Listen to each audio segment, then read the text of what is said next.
ప్రతిపక్ష హోదా కూడా లేకుండా మానసికంగా ఇబ్బంది పడుతున్న జగన్మోహన్ రెడ్డి ఇప్పుడు ఎక్కడున్నాడో తెలుసా?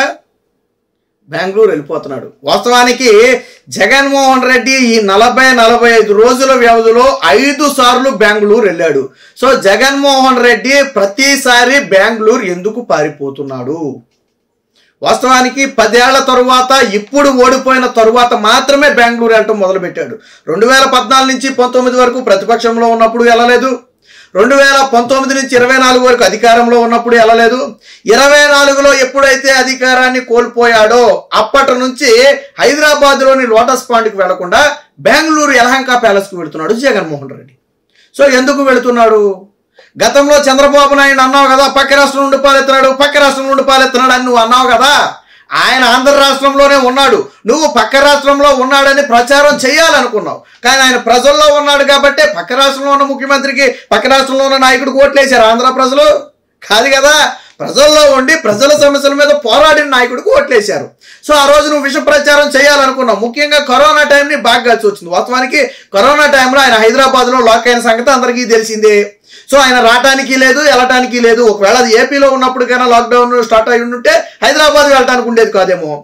ఆ తరువాత కొంతమంది వైజాగ్లో వెళ్ళి కొంతమందిని నేను పరామర్శించాలి ఒకసారి అంటే, అప్పుడు కరోనా సాకు పెట్టి నువ్వు హైదరాబాద్ నుంచి వైజాగ్ రావడం కుదరదని చెప్పి అడ్డుకున్నావు. నీకు గుర్తుందో లేదు? చంద్రబాబు గారు కరోనా టైంలో బయటకు రాలేదన్నావు కదా. ఆయన వస్తానంటే రాకుండా అడ్డుకున్నది నువ్వే. సరే, ఇదంతా పక్కన పెడదాం. ఇప్పుడు జగన్మోహన్ రెడ్డి ఎందుకు బెంగళూరు పారిపోతున్నాడు? ఏం చేస్తున్నాడు బెంగళూరులో? జగన్మోహన్ రెడ్డి పార్ట్ టైం పొలిటీషియన్గా మారిపోయాడు అంటే ఎస్, అవునా. నేను గతంలో పవన్ కళ్యాణ్ కూడా విమర్శించావు. సినిమాలు చేసుకునేవాడికి రాజకీయాలు ఎందుకు, సినిమాలు చేసుకుంటే సరిపోద్ది కదా, ప్రజలకి న్యాయం చేయలేనప్పుడు ఎందుకని చెప్పి రకరకాల విమర్శలు చేసావు. సినిమా అనేది వారి వృత్తి, రాజకీయాలు కూడా ఇప్పుడు కొత్తగా ఆయన వచ్చింది. సో దేన్ని కాదంటానికి లేదు. అయితే అంకిత భావంతో ఆయన గతంలో ఒక మాట కూడా చెప్పాడు పవన్ కళ్యాణ్, నేను రాజకీయాలకు అంకితం అవ్వాలనుకునే దృష్టిలో కొన్ని సినిమాలను కూడా వదిలేసుకుంటున్నాను తప్పని పరిస్థితులు అని చెప్పాడు. ఎందుకు సినిమాలు చేయాల్సి వస్తుందంటే పార్టీని ఆర్థికంగా పటిష్టం చేసుకోవడానికి. ఆయనకేమి జగన్మోహన్ రెడ్డి లాగా అక్రమస్తులు లేవు, జగన్మోహన్ రెడ్డి లాగా 1000 కోట్లు సంపాదించాల. ప్రతిపక్షంలో ఉన్నా కానీ కాపాడుకోవాలంటే కొంత ఇది కావాలి, ఆర్థికపరమైన భరోసా కావాలి. సో అవి లేవు కాబట్టి తాను సినిమాలు చేసి తన పార్టీని నిలబెట్టుకున్నాడు, డొనేషన్ ద్వారా నిలబెట్టుకున్నాడు. ఎస్, తప్పు లేదు అందులో. ఏమి ఆయన అక్రమంగా సంపాదించలేదు, అలాగని చెప్పి ఎవరి కొడుకు కొట్టలేదు. నువ్వు రకరకాల విమర్శలు చేసావు. కానీ ఈ రోజు జగన్మోహన్ రెడ్డి రాష్ట్రంలో వారానికి 2 రోజులు లేదా 3 రోజులు మాత్రమే ఉంటున్నాడు. మిగిలిన సమయం మొత్తం బెంగళూరులోనే ఉంటున్నాడు. ఎందుకనంటే జగన్మోహన్ రెడ్డి రాష్ట్రంలో చంద్రబాబు నాయుడిని ఫేస్ చేసే దమ్ము ధైర్యం లేదు, నారా లోకేష్ని ఎదుర్కొనే దమ్ము లేదు, పవన్ కళ్యాణ్ కళ్ళలోకి కళ్ళు పెట్టి చూసే ధైర్యం కానీ దమ్ము కానీ అంతకంటే లేవు. నాకు కారు ఇవ్వలేదు, ఇచ్చిన కారుకు గీతలు పడింది, అందులో ఏసీ రావట్లేదు. ఈ కంప్లైంట్లు, పిల్ల కంప్లైంట్లు అయితే బాగా ఎత్తాడు. నన్ను అందరికంటే వెనకమాల చేయించారు, ప్రమాణ స్వీకారం, నా కాన్వాయ్నేమో సచివాలయం అందులోకి వెళ్ళనివ్వట్లేదు, అసెంబ్లీలోకి వెళ్ళనివ్వట్లేదు, సచివాలయంలోకి వెళ్ళనివ్వట్లేదు. ఇలాంటి కంప్లైంట్ మనం చిన్నపిల్లలు చూడండి, స్కూల్లో చదువుకున్నప్పుడు నా బల్పం కొట్టేశాడు, నా పెన్ను కొట్టాడు, నన్ను గిచ్చేసాడు అని చెప్పి చిన్న చిన్న కంప్లైంట్లు వస్తుంటాయి.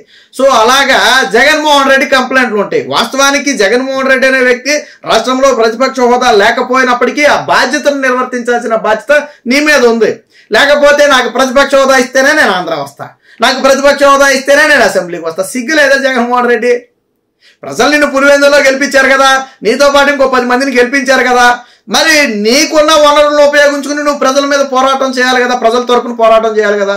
కూటమి ప్రభుత్వం ఏదైనా తప్పు చేసింది అనుకో, ఎత్తు చూపు, తప్పు లేదు, ఎస్ ఇదిగో ఇది రాంగ్ జరుగుతుంది, కరెక్ట్ చేసుకోమని చెప్పు. గతంలో చంద్రబాబు గారు చెప్పలేదా? చెప్పారు కదా. సరే చెప్పినా నువ్వు ఒక నియంత్రవు కాబట్టి వినలేదు. బట్ వాళ్ళేం నియంత్రలు కాదు. నువ్వు ఇచ్చిన సలహా నిజంగా మంచిదై ఉంటే, ప్రజలకు మేలు చేస్తుందని కూటమి భావించుంటే చంద్రబాబు గారికి ఏమి ఈగో లేదు, తీసుకుంటారు.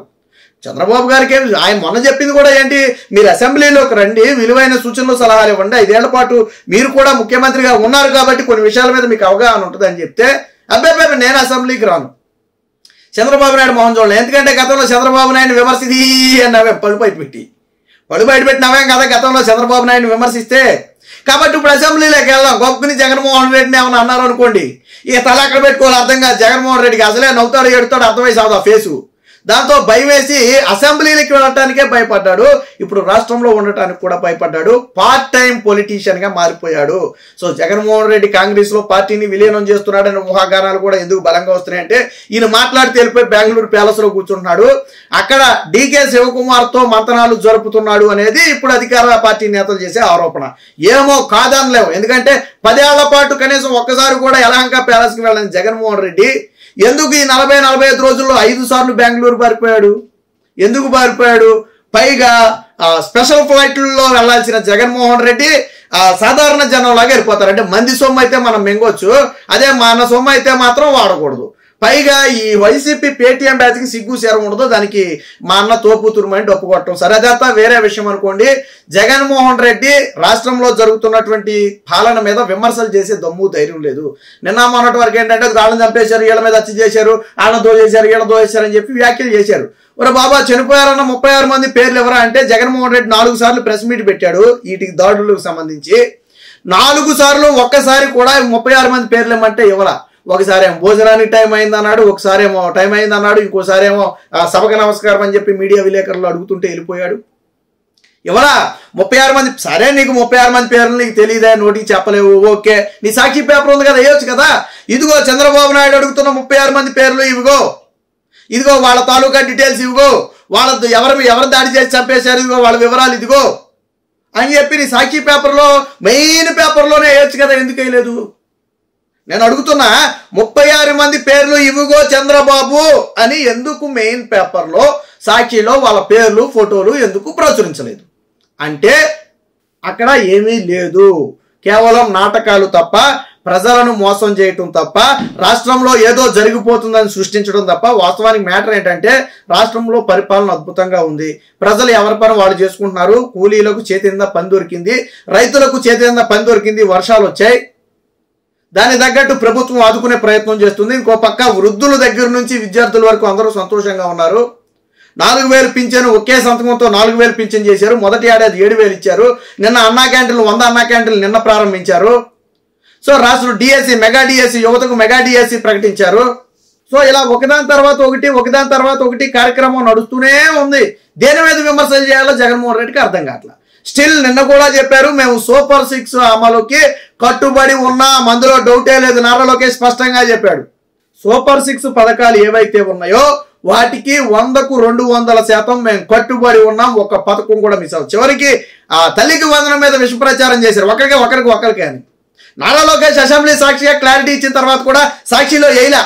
ముందేమో విమర్శ వేశారు, ఒకరికే ఎత్తేసారు, ఒకరికేనని. తరువాత ఏమో మేము ఎంతమంది ఉన్నాం మేము ఇస్తాం, ఇంకా విధి విధానాలే ఖరారు చేయలేదని నారా లోకేష్ చెప్తే, నారా లోకేష్ ఇలా ఎంతమందికైనా ఇస్తా అన్నాడు అన్న మాట మాత్రం సాక్షిలో రాయలా. అది మీ దౌర్భాగ్యపు జర్నలిజం. ఏది ఏమైనా జగన్మోహన్ రెడ్డి ప్రజలు చీకొట్టిన తరువాత రాష్ట్రంలో ఉండటానికి ఒప్పుకోవటం లేదు. ప్రతిసారి బెంగళూరు పాలిపోయి అక్కడ మంతనాలు జరిపి బహుశా పార్టీని కాంగ్రెస్ పార్టీలో విలీనం చేసే ప్రయత్నం చేస్తున్నాడేమోననే అనుమానాలు అయితే బలంగా ఉన్నాయి.